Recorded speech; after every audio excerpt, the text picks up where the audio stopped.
अश्विनी मास की पूर्णिमा को मनाए जाने वाला त्योहार शरद पूर्णिमा की कथा कुछ इस प्रकार से है। एक साहूकार की दो पुत्रियां थी। दोनों पुत्रियां पूर्णिमा का व्रत रखती थी, परंतु बड़ी पुत्री विधि पूर्वक पूरा व्रत करती थी, जबकि छोटी पुत्री अधूरा व्रत किया करती थी। परिणाम स्वरूप साहूकार की छोटी पुत्री की संतान पैदा होते ही मर जाती थी।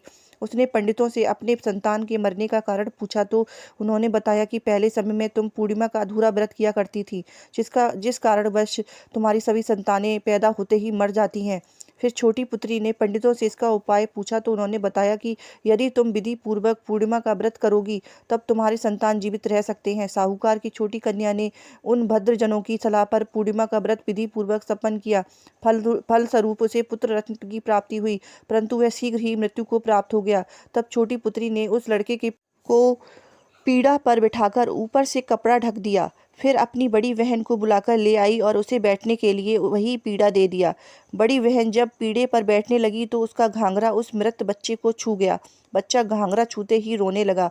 बड़ी बहन बोली, तुम तो मुझे कलंक लगाना चाहती थी, मेरे बैठने से तो तुम्हारा यह बच्चा वह मर जाता।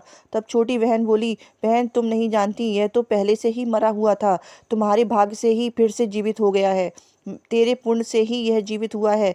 इस घटना के ही उपरांत नगर में उसने पूर्णिमा का व्रत करने का ढिंढोरा पिटवा दिया। बोलो शरद माता की जय।